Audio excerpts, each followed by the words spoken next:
Dr. Bart D. Ehrman, welcome back to Myth Vision. How are you? I'm doing well, thanks. Thanks for having me. I'm glad that you're here joining us again. You have an upcoming course, the Scribal Corruption of Scripture. Tease us with that. And then I have an anonymous supporter who absolutely loves what you do, your work. They're inspired by it. They've learned so much, and they've taught me a lot along the way, who's trying to get some questions asked. And so hopefully we can give them answers. Okay, that sounds good. Yeah. Well, the course is on November 11th. It's a Saturday. It's a 4-lecture course. Each lecture 50 to 60 minutes, with a large Q&A afterwards. It's called the Scribal Corruption of Scripture, and it's about this topic that people have gotten increasingly familiar with, about how copyists of the New Testament often changed the text they were copying, a lot of times by accident, but sometimes on purpose, creating problems for us. Since we don't have the original copies of the New Testament, or even early copies of the originals, but only copies centuries later, how do we know what the authors wrote? How do we know how scribes changed the text? How do we know why they changed the text? How do we know anything about this? Like, you're reading the Bible, you want to know what the words were, and what if you don't know the words? And so it'll be that. It's related to a book I wrote years ago called Misquoting Jesus, but it's going to be covering a lot of information not in that book, and a lot of information probably that people generally haven't heard before. Thank you so much. I'm going to go ahead and dive into these questions, just in case some might be a little more time consuming than others. And thank you to the anonymous ghost, I'll call you, who helps make this possible. Who were B.P. Grenfell and A.S. Hunt, and what contributions did their archaeological discoveries make to New Testament scholarship? Hint for Derek, Oxyrhynchus papyri.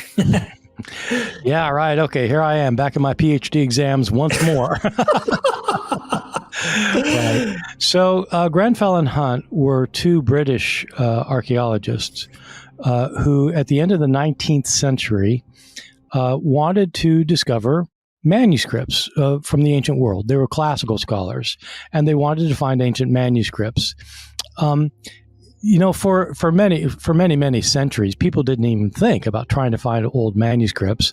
But after the Enlightenment, scholars got interested in works from antiquity that no longer survived. And so they started going through libraries and monasteries, places where there would be books, to find them. But then eventually somebody thought, well, why don't we try to find some archaeologically?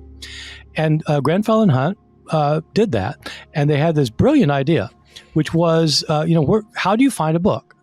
They were thinking rightly that probably the sands of Egypt would be a good place to look, because the humidity in the sand is constant throughout the centuries, and so things don't have a variation of high humidity, low humidity. It's constant, so things get preserved there.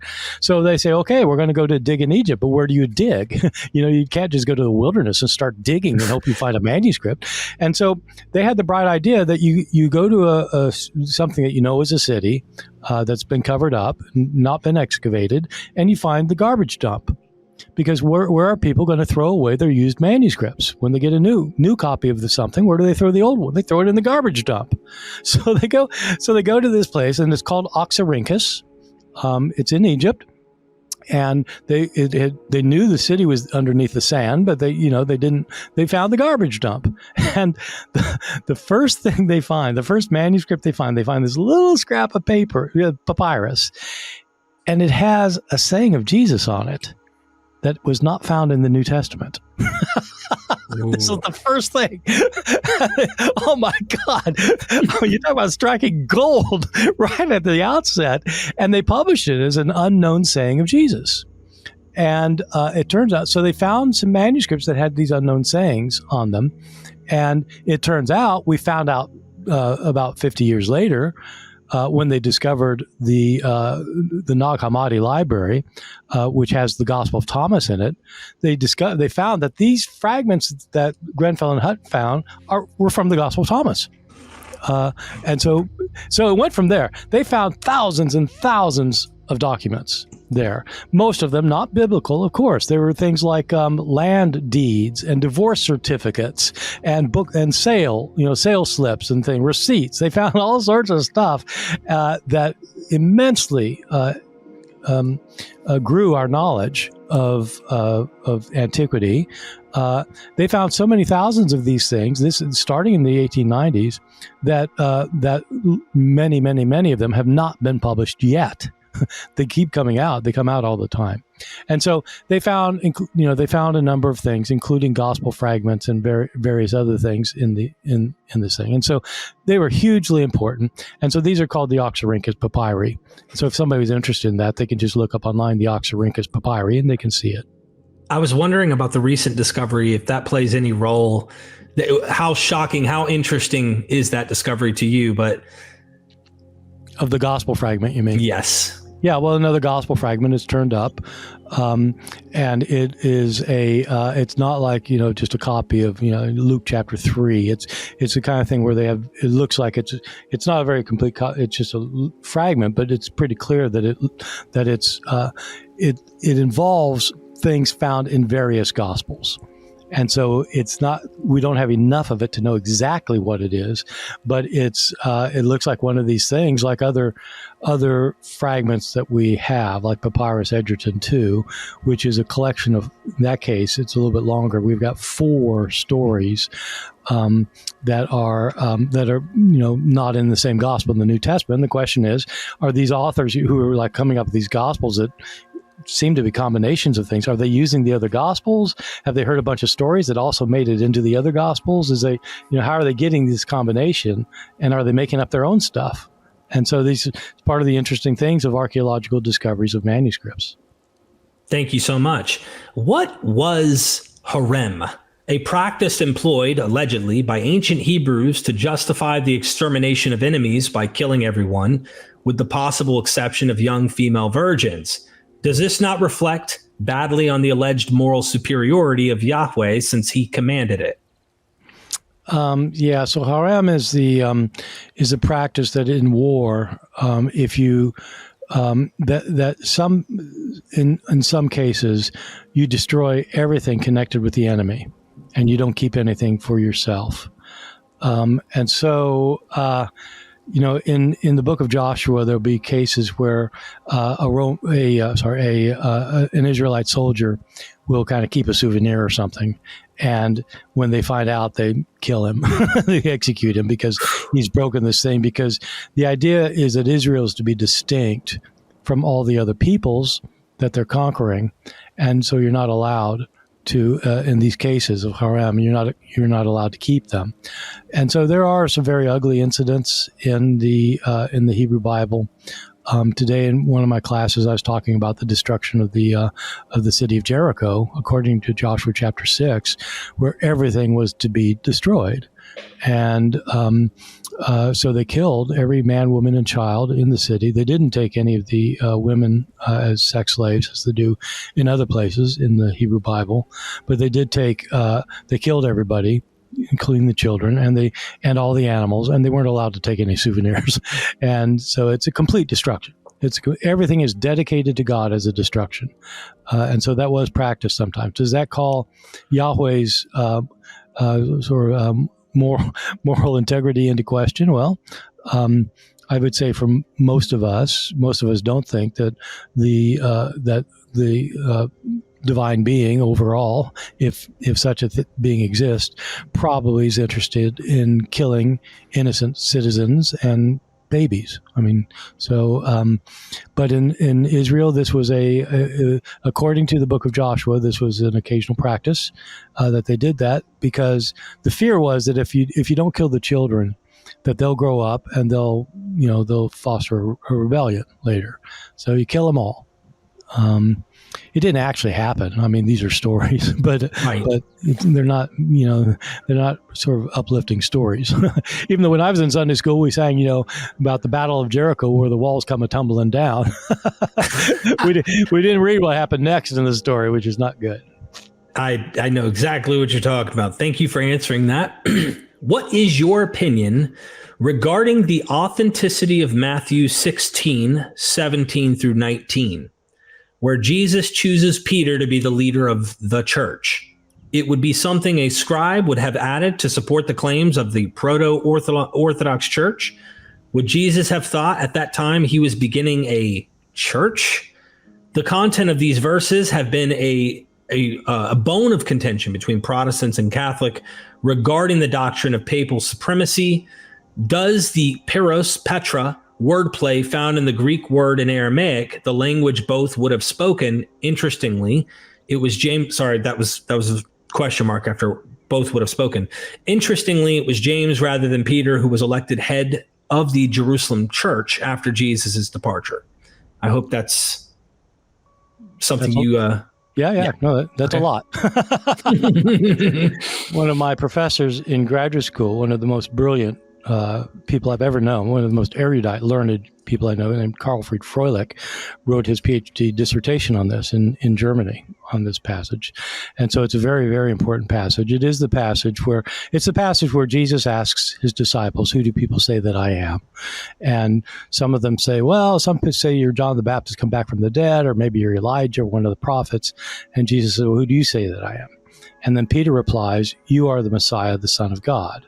And Jesus blesses Peter, and he says his name at the point was his actual name is Simon. He blesses Simon, and he says, your name shall be called Petros, because on this Petra I will build my church. And so Petros is a Petros, so it's the Greek word. And the word Petros in Greek means a rock, like a stone. And he says, upon this Petra, which ends with an A instead of an OS, Petra, upon this Petra, I will build my church. Now, a Petra isn't like a stone that you pick up in your hand. A Petra is more like the big massive stone on a cliff face. And so it could be a foundation stone. And so he says, upon this Petra, I will build my church. This was a huge source of debate during the Protestant Reformation and continues to be among some Protestant and Catholics about what Jesus means. Because he says you'll be called Petros, because upon this Petra, I will build my church. And in the Catholic interpretation that's come down all the way for centuries and centuries is Peter is the one upon whom Christ will build the church. And that is a play on words. You're Petros, I'll build the church on the Petra. So Peter, the first pope, is the Bishop of Rome. The first pope is the beginning of the church, and everything's built on Peter. That's the Catholic interpretation. Protestants in the 16th century started objecting to that view by pointing out, for one thing, they didn't think that Peter was the first pope that everything's built on the Catholic Church. But also they pointed out, just in terms of the interpretation of the passage, that Jesus says, you are Petros, and upon this Petra, I will build my church. It's not the same word. And Protestants have frequently argued that the Petra, the foundation stone for the church, is not the man Peter, but the confession that he made. You are the Messiah, the Son of God. It's that confession that is the Petra, and he's called Petros because he made the Petra. And so it's a play on words. And so that's the debate. So the initial question that this person was asking was, is it authentic? And I think the questioner gave us two options. That is it authentic, or was it added by scribes? And my answer is neither. I certainly don't think that Jesus historically said that, for the reasons that the questioner pointed out, that the idea that Jesus was going to build a church, in other words, that when he died, the Christian church was going to emerge, I don't think that that's something that Jesus himself talked about during his ministry.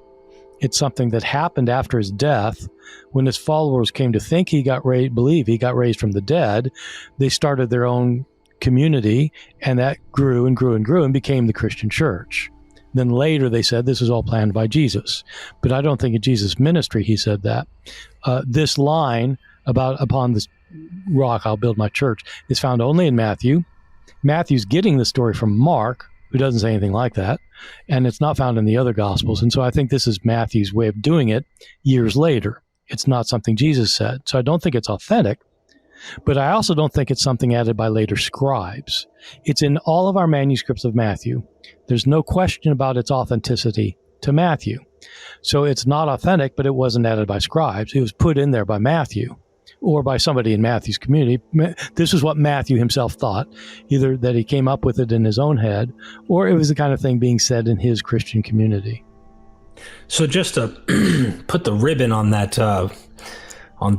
present there that you built for us, as far as the interpretation of what it meant in its context from your academic background, instead of the tit-for-tat Protestant versus Catholic interpretation, what do you think, or what have the scholars that you're convinced make the most sense of this was intended here? I think it's very difficult to say. This variation between Petros, P-E-T-R-O-S, and Petra, A, is very interesting. I don't think that we can say that it can't be like something in Matthew. It's like I don't think we can say, well, it cannot be very early because, in fact, James was the leader of the church. We don't know how James eventually became the leader of the church. We don't know if it was an election. I doubt it. I think James probably rose to prominence because he was the brother of Jesus, and so he's got a blood linkage there, and so he became more important. But according to, in the New Testament itself at least, Peter is the first to be the leader of the church. He's in the New Testament, he's portrayed as the closest disciple to Jesus, and so it would make sense that after Jesus' death, he would initially be the leader.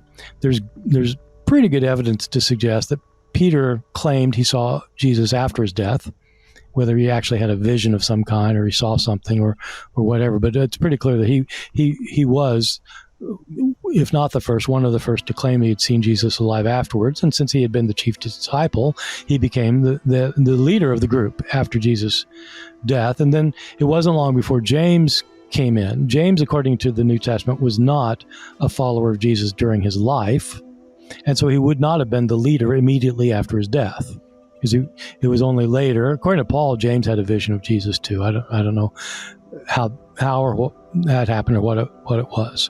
So what's going on with this Peter thing? I think that Peter probably was the first founder, was the first leader of the church, and I suspect what's going on is that somebody's trying to explain why Petros is the leader of the church, and this saying gets devised in order to explain why Peter is the leader of the church. But the thing is, if you're doing this in Greek, this appears to be a Greek formulation. You can't say you are Petros, and on this Petros I will build this church, because a Petros is a stone that you pick up in your hand. You can't build a church on a stone. You need a foundation, and the foundation is called Petra. But he couldn't have called Peter Petra because Petra is feminine, and so to make the wordplay work, you've got to have the foundation stone be feminine, but the man be masculine. And so there was no option. I think it's playing on the words, but it's not meant to be. It was never meant to be that Petros is Petra, because that doesn't work because of the masculine feminine thing. Thank you so much. This kind of ties into this idea about James. What is your opinion regarding the despoini, desposini, something like this, Desposyni, the term given to the blood relatives of Jesus in the Jerusalem church?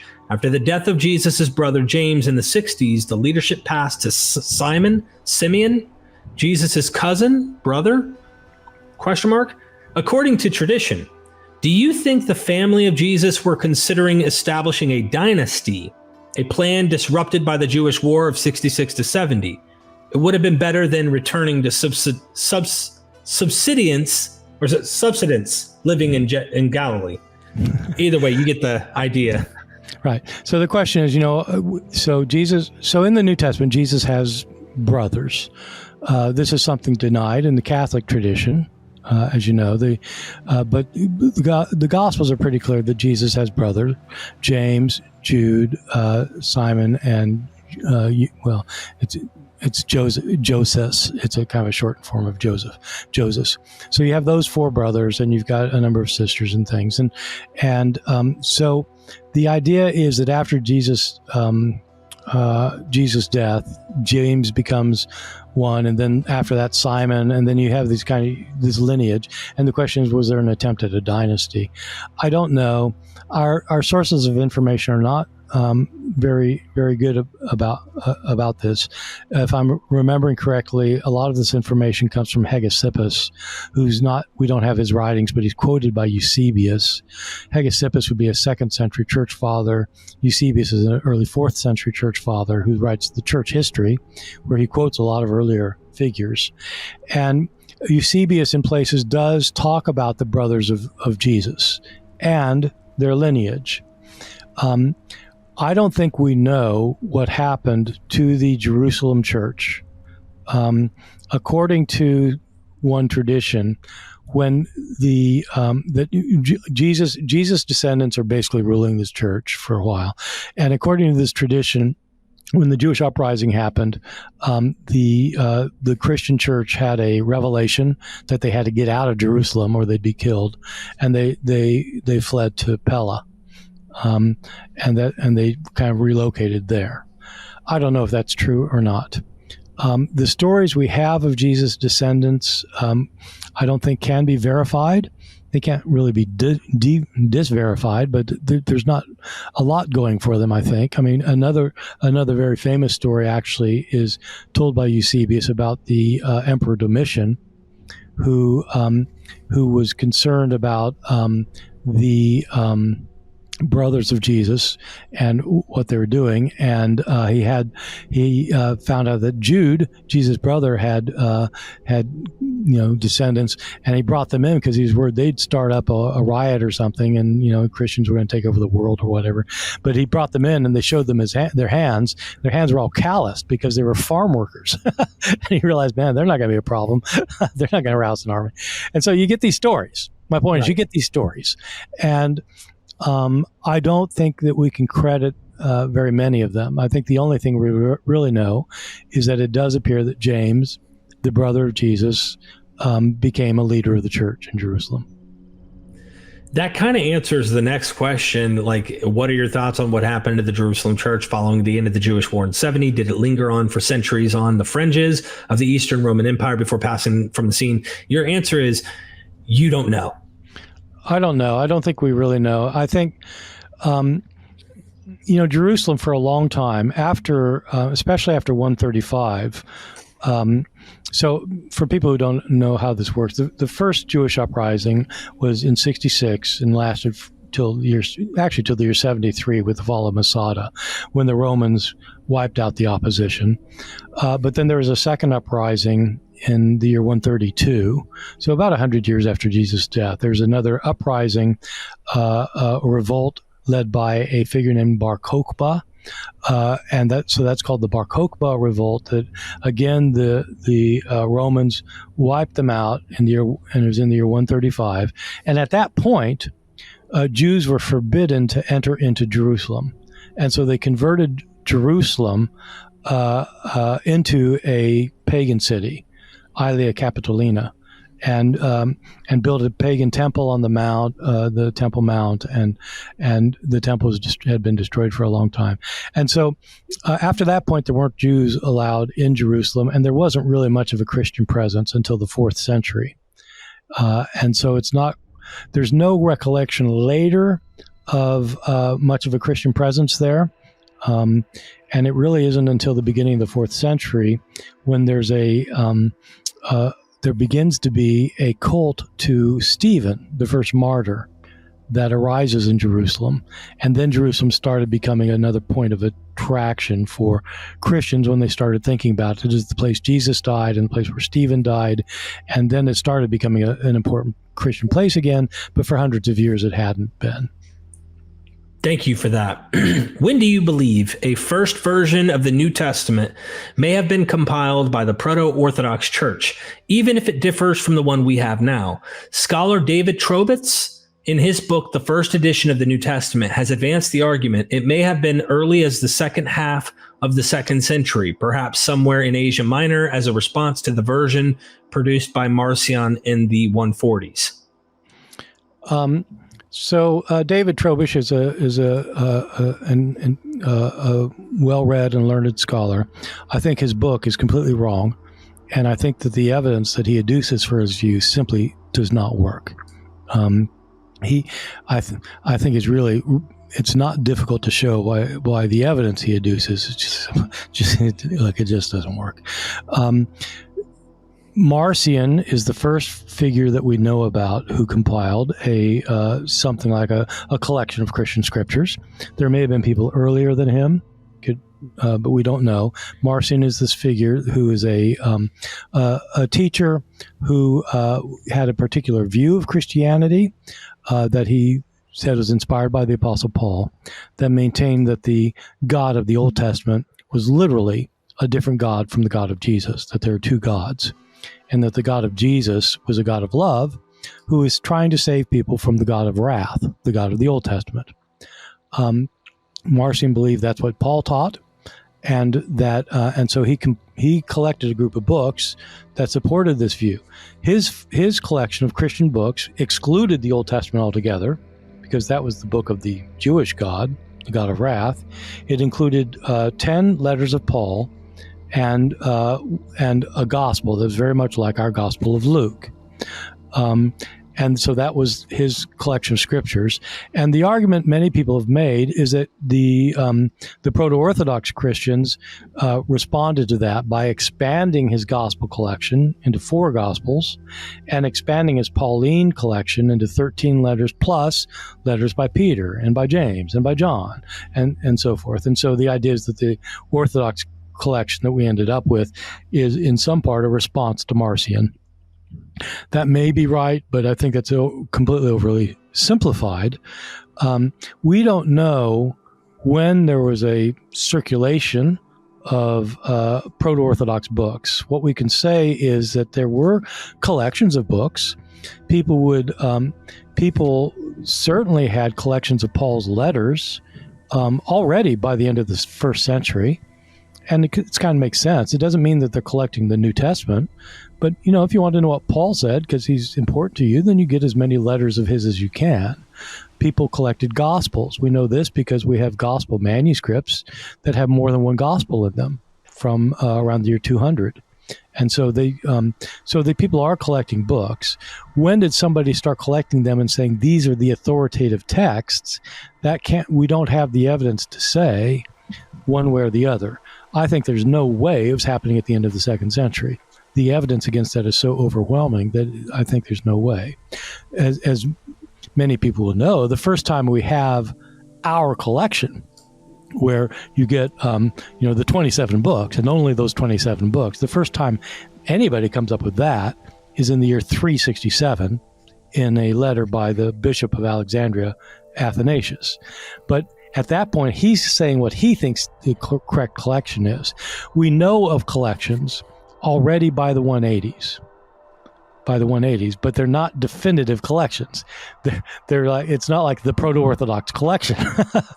It's like, there were lots of Proto-Orthodox Christians who had lots of views of these things. And so I hear that a lot, by the way, from a lot of apologists online. If they can prove early on that people used certain books, they somehow will try to make this argument that these are the ones. And we already know this goes all the way back, those kind of things. Well, you could say that, but the problem is you've got authors into the 3rd and 4th century who are saying that those books are not inspired, they're not scriptural, they're not authoritative. I mean, in the person I wrote my PhD dissertation on, Didymus the Blind, who was living in the middle of the 4th century, said that 2 Peter is a forgery. So, I mean, it's true that some people might be saying it's canon, but other people saying it's not canon. So it completely depends on what you mean. When you say when is their first canon, I mean, it depends what you mean by canon. There were, of course, most Christians probably who were reading had books that they thought were authoritative, but that doesn't mean that there's something like a recognized canon. And even when Athanasius came up with his canon, his 27 books, there were other Christians who still thought, well, actually the Apocalypse of Peter ought to be in there. Or, the book of Hebrews really does not belong in there. And so there were debates that went on. And it wasn't, we're so used to thinking of a canon because when we go to the bookstore, we buy a New Testament. It's always the same 27 books. Pick your translation. And it just wasn't that way in Christianity for hundreds of years. Thank you. What is the earliest extant manuscript of the Latin New Testament Vulgate based on Jerome's translation? When is it dated? Does the Latin translation vary greatly in context from the Greek? No, vary in content from the Greek. I don't know when the oldest Vulgate manuscript is. I just don't know. The Vulgate does differ in many ways from the Greek New Testament. It's not clear whether Jerome translated the entire Latin Bible into Latin. The situation is a little bit complicated. There were Latin versions of the New Testament before Jerome. So much so that Pope Damasus is the one who asked Jerome to make a more or less official translation. The problem was there were so many translations that all of them were different from each other, and they wanted to have a kind of a standardized edition. And so Jerome apparently did do the translation of the Gospels, but it's not clear at all that he did the rest of the New Testament. It was probably followers of Jerome that did other books. So Jerome, so probably sometime in the early 5th century is when we start getting these. But we have Latin manuscripts that are they are translations done before Jerome. And for those who are interested in what the oldest form of the New Testament was, those old Latin manuscripts, as they're called, are more important than the Vulgate done by Jerome and his successors. There are things. For example, this passage that affirms the Trinity, that there are three in heaven, the Father, the Word, and the Spirit, and these three are one. That is found in the Vulgate, the Latin Vulgate, even though it's not in the early Greek manuscripts. And so that's something to think. Maybe it came into the New Testament from Latin sources, for example. But even when we say the Vulgate, there are different manuscripts of the Vulgate. There are many thousand manuscripts of the Vulgate. There are far more manuscripts of the Vulgate, Latin Vulgate, than there are of the Greek New Testament. And these differ from each other, so that there are different standard editions of the Vulgate. These are not hugely different from each other, but they do differ from each other. And so we don't even have the Vulgate per se. Thank you so much. When it comes to Luke and Acts, do you favor the Western or Alexandrian texts, and why? Why the differences? On a related note, do you have an opinion on whether Tatian's lost diatessaron included the long version of Mark 16 verses 9 through 20, based on the available surviving evidence? Well, so these are two different questions. Right. So to unpack that a little bit, the book of Acts circulated in two different forms. One of them is 7.5% longer than the other, more words, and so a few extra verses here and there. And so the question is about what's called the Alexandrian text and the Western text. The Alexandrian text is so how to explain this? When we look at Greek manuscripts of the New Testament, since the 18th century, scholars have recognized that a lot of manuscripts have a lot of similarities to one another whenever there are differences among the manuscripts. And so suppose you've got a verse, and some manuscripts read it one way, and some have a different wording, either a slightly different wording or major different wording, or maybe some manuscripts have it, some manuscripts don't have it, something like that. When you look at enough manuscripts, after a while, you realize that some manuscripts typically agree with each other a lot, and other manuscripts typically agree with each other a lot. And so scholars came up with the idea in the 17th century of grouping manuscripts according to their similarities in places where they differ, where there were manuscript differences. Mm-hmm. And so these became textual families. And eventually they came to be called text types of text. The Alexandrian type of text is a form. It's a group of manuscripts that scholars arrange together because they agree with each other so often. Whenever there are differences among manuscripts, these tend to agree a lot, and they're called Alexandrian because it appears that this form of the text, these manuscripts seem to descend from manuscripts that originated in Alexandria, Egypt. Okay, Western text manuscripts have, when there are differences, they tend to disagree with the Alexandrian manuscripts, but they agree with each other. And they're called Western, which is a bit of a misnomer because they actually can't be located necessarily to Western Christendom. But when people came up with these designations, they thought that these were manuscripts, for example, that were connected with Rome or someplace in the West. So, with all that said, the Book of Acts is found differently in the Alexandrian manuscripts than in these Western manuscripts. And it's a big difference, 7.5% difference. And so the question is, which one is the original form or the most original form? Most scholars would agree that what we call the Alexandrian text is the most original form for the Book of Acts. The question is, how do you get this Western form? And there have been a lot of interesting theories about that. One interesting theory is that Luke, the author, whoever he really was, we call Luke, that the author himself produced two versions of Acts. That he produced the Alexandrian version, say that's the first one, then later he decided to expand it a bit, and that became the Western version. Or the Alexandrian version was in circulation, and some scribe or some other person decided to make a new edition of it that expanded it significantly. So that would account for the Western manuscripts. So there are lots of theories that have gone over the years, and people have these debates. There are entire books written on this. I ain't going to solve it here, but most scholars agree that the Alexandrian text is probably the older form of the text. Thank you. And then I think it was the idea about whether Tatian's Diatessaron included a long version of Mark 16:9 through 20 based on the available surviving evidence.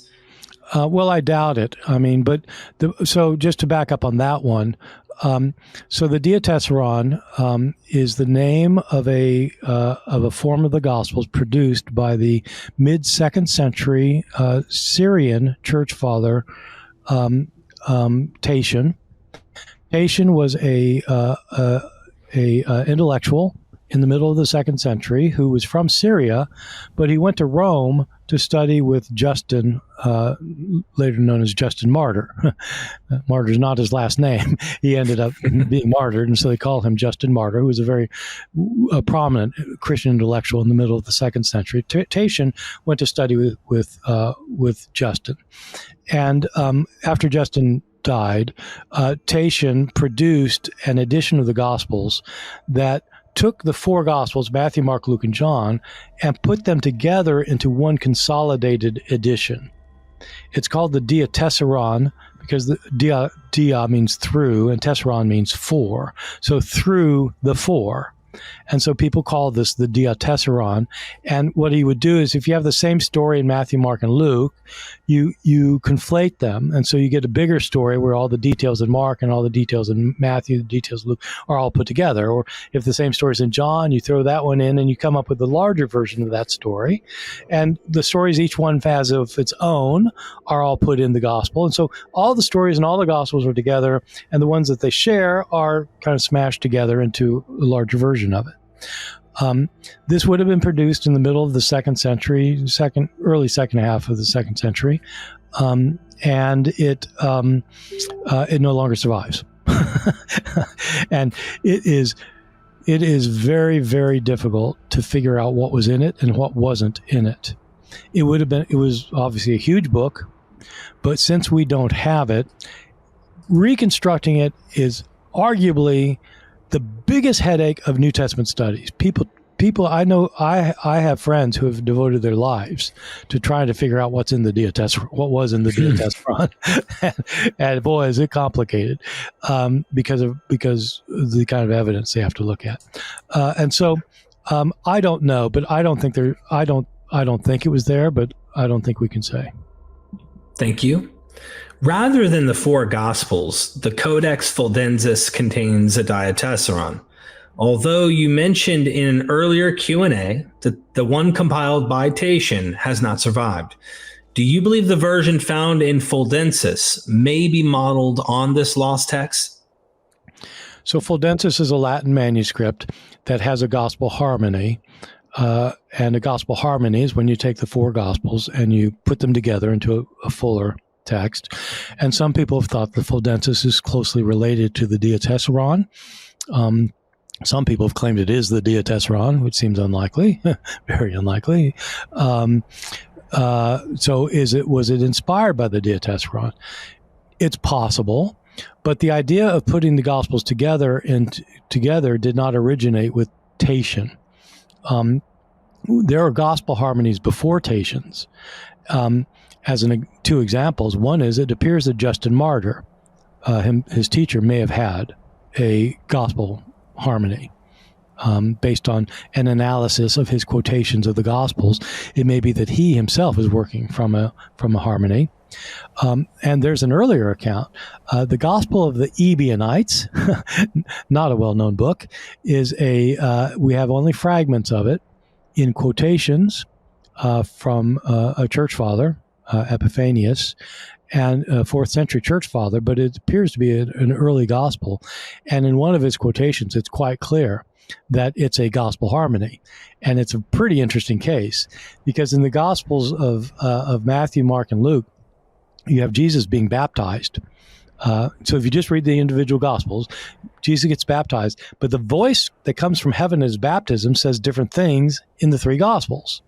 In Mark's Gospel, Jesus gets baptized and the voice comes from heaven and says, "You are my beloved Son, in whom I'm well pleased."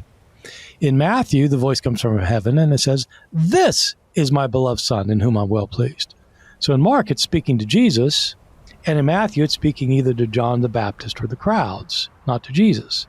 But then when you get to Luke, it looks like the oldest version of Luke. This would be something I'm going to be talking about in my course on Scribal Corruption on November 7th. I'm probably going to talk about this verse. In this, it looks like in Luke's Gospel, the oldest reading appears to be the voice says, instead of saying this or "You are my Son, my beloved Son, in whom I will please," it says, "You are my Son. Today I have begotten you." Whoa.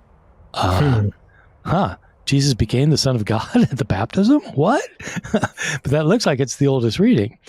In the Gospel of the Ebionites that Epiphanius quotes, if you're going to combine the Gospels into one Gospel, what do you do with the fact that the voice says three different things? Well, what the Gospel of the Ebionites did is it said that the voice came three times. First, Jesus is baptized and God says, "You are my beloved Son, in whom I'm well pleased." The second time, the voice then speaks to the crowd, "This is my beloved Son, in whom I'm well pleased." And then the third time, John the Baptist says, "Well, who is this guy? This you are my Son. Today I have begotten you." It's like, what? And so it comes three times. And so that's a gospel harmony. And so that's probably before Tatian, I think. And so, yeah. So Fuldensis isn't necessarily dependent on Tatian's, is the short answer. It's really funny to see how far back harmonizing took place. It's right there out the gate. Yeah. Who was Mani and the religion he founded? Did his doctrines have any impact on early Christianity? So Mani was you've heard of Manichaeism. Mm-hmm. Mani is the guy who started Manichaeism. Manichaeism was a religion that was very similar in many ways to Christianity. It had a large following. St. Augustine, before he became the Orthodox theologian he was a Manichaean. Mani was a prophet figure who declared that he was a divine being, a son of God, and produced writings. The basic idea in the Manichaean religion is that the world is completely dualistic, and that there are forces of good and evil that are doing battle with one another. It sounds kind of like Jewish apocalyptic thought, but it's more of an eternal struggle within Manichaeism, and so everything is light or darkness. It's falsehood or truth, and people side with one side or the other. And so this was an important religion that probably starts out. It becomes an important religion in the 3rd, 4th, 5th centuries. And started by this person Mani, who, unlike other sons of God, actually wrote down his views, and so he had a large following.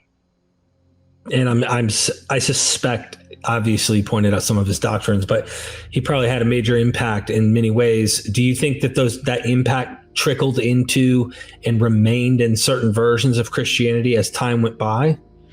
It's not clear to me that they did. The dualism has long been a feature of Christianity, where we think of the devil and God on opposite sides, the demons and the angels, and you think of truth and falsehood, and you think of heaven and hell and all these things. And most of that could be picked up from non-Manichaean sources. I think a lot of Christian theology was being formulated independently of Manichaeism, but the dualism still, I think, is attractive to people, because I think for some reason people, at least in our world, tend to think in dualistic terms. Thank you, Dr. Ehrman. What is the Book of Jubilees? Right. So Jubilees is a Jewish writing. It's not in the Hebrew Bible, and it's not one of the Apocrypha. It's usually designated as a pseudepigraphon. So it's a pseudepigraphic work. It's not part of the Roman Catholic canon, let alone the Protestant canon. It actually is considered canonical in the Ethiopic Church as one of the scriptural books, and also among Ethiopic Jews. It's a 50 chapter book that claims to be a revelation from God to Moses, and so it's a book of kind of like a book of laws, explaining parts of Genesis. Sometimes it's called the smaller or the lesser Genesis. And so it was a book that was pretty much on the margins of consideration, except in Ethiopia, till the discovery of the Dead Sea Scrolls. It was a book that was found among the Dead Sea Scrolls. And so scholars' interest in the book was reignited with the discovery of the Dead Sea Scrolls. So there's been a lot of scholarship on it. So the basic answer is it's a Jewish book allegedly by Moses that is not accepted as canonical.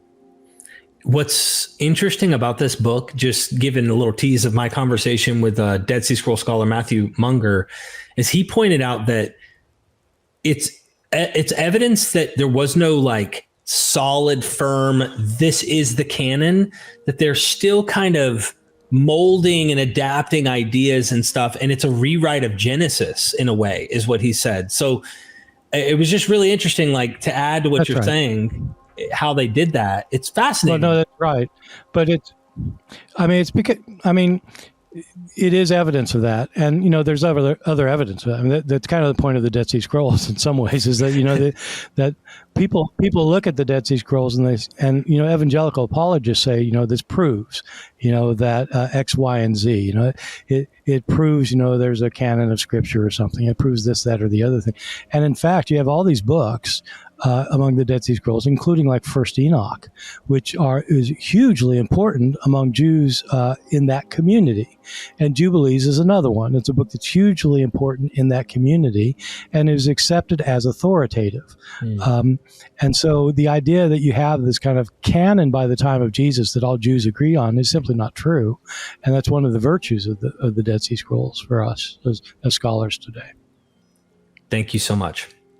Thank you so much. You keep telling us about the Scribal Corruption. This course we opened up this whole session with. Again, what are we looking at here, Dr. Ehrman? Well, we're looking at a 4-lecture course. It's dealing with this kind of issue about how scribes were copying their texts changed them. And it's not going to be just the fact that they changed them. I think a lot of people know that. And a lot of people may know that we don't have the originals and we don't have, the first copies of the originals, and they know things have been changed. But in this course, I'm going to go much deeper and to talk about things like how do you go about analyzing a text? How do you know what the author wrote? And why don't you have more examples of this in the English Bibles that we buy? Why is it that you have these really important changes that change the meaning of an entire passage and you don't even get a footnote about it? And I'm going to be talking about places where that happens, where there's a good deal of uncertainty, including about passages that people are very familiar with, where scholars debate what they mean. And one point I'll make is, a lot of people who have opposed me, evangelical Christians, have insisted, no, we have so many manuscripts of the Bible that of course we can know what it originally said. And I'm going to show why it's just not true and why they will agree with me. They will agree with me. The reason they'll agree with me is because they know that they're scholars of the New Testament, and they know they disagree with some of their friends who are also evangelicals about what this verse originally said. So if we can know, why don't they agree? I cannot wait. Everybody go sign up. I can't wait to see you there. Dr. Ehrman, it's always a pleasure to interview with you, and you're always a blast. So thank you for your time. Okay. Well, thank you. This has been fun. You as well.